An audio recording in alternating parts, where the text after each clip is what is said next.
सीधी सादी सी रोली की शादी सिड से तय होती है।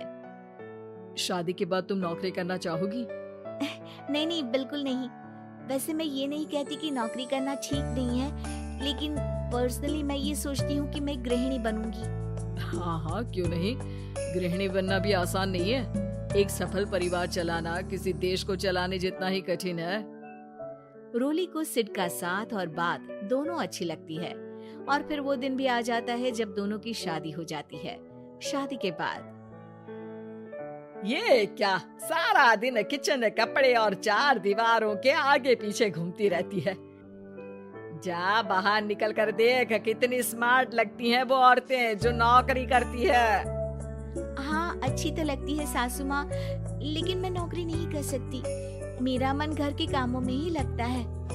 अरे मेरी बेटी तो कमाती है, अपने को फिट भी रखती है और सास को भी खूब शॉपिंग करवाती है।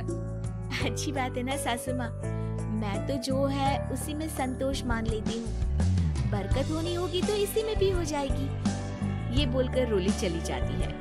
एक दिन सास की सहेली घर आती है, जहाँ रोली उन्हें चाय के साथ कई तरह के पकवान बनाकर खिलाती है। अरे वाह, तेरी बहू तो बहुत गुणी है, कितना सब बना कर ले आई। मेरी वाली तो ऑफिस से आकर 2 रोटी ही सेक दे तो समझो एहसान कर दिया।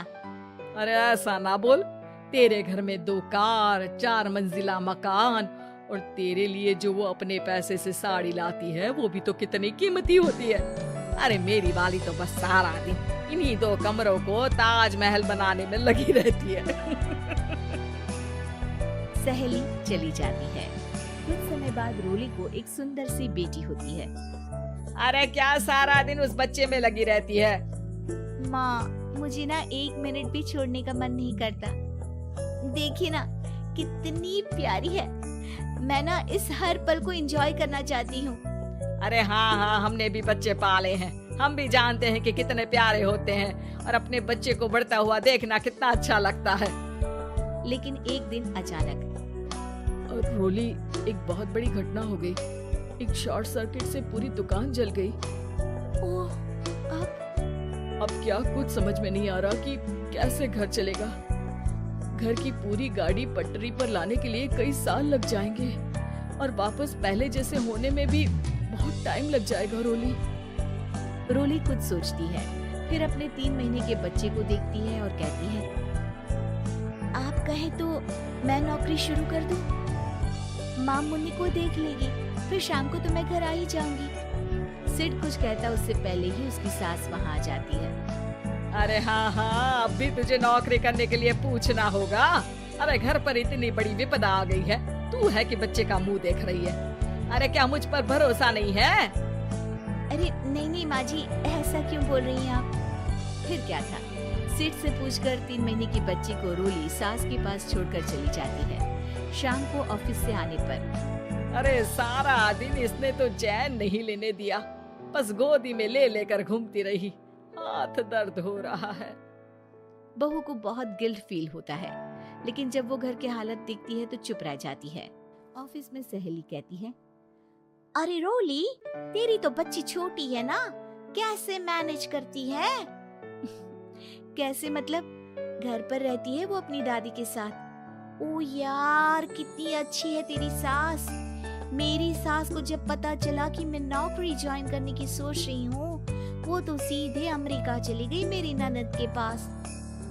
अच्छा, फिर तू कैसे मैनेज करती है? अरे मैंने तो फुल टाइम मेड रख ली है। ओहो, वो तो बड़ी महंगी होगी ना? हाँ यार, लेकिन कमाई भी तो हो रही है ना।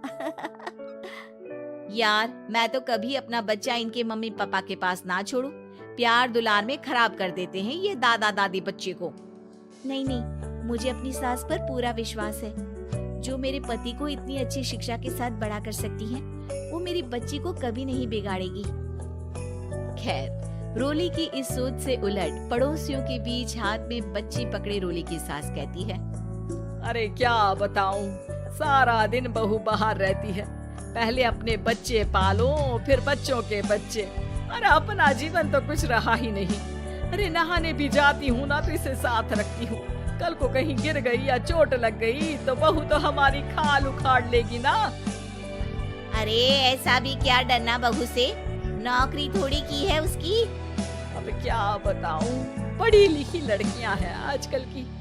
चलो चलती हूँ, सब्जी बनाने का वक्त हो गया है, बच्चे आएंगे तो खाना तो बना मिले। सास ये बोलकर वहाँ से चली जाती है कि तभी रोली ऑफिस से घर पहुँचती है। बाहर पड़ोसियों को देखकर, नमस्ते आंटी जी, कैसी हैं आप? अरे बहुत अच्छी हूँ, लेकिन तेरी किस्मत तो सबसे अच्छी है। क्या सास पाई है, मोती दान किए होंगे तूने। तेरा बच्चा भी देखती है, खाना भी बनाती है। बेचारी बहुत काम करती है तेरी सास। हाँ आंटी, सही बोल रही हैं आप। अब ऑफिस भी दूर है तो आने जाने में वक्त चला जाता है। खैर चलती हूँ। हाँ हाँ बेटा जाओ, गर्मा गर्म खाना खाओ। रोली घर आती है, जहाँ सास एक बार फिर छोटी सी मुन्नी की शरारतें गिनाने में लग जाती है। अरे आज तो इसकी वजह से मुझे 2 बार कपड़े बदलने पड़े, बार बार पानी गिरा दे रही थी। दोपहर में थोड़ा सोचा कि आराम कर लूं तो दूध के लिए रोने लगी।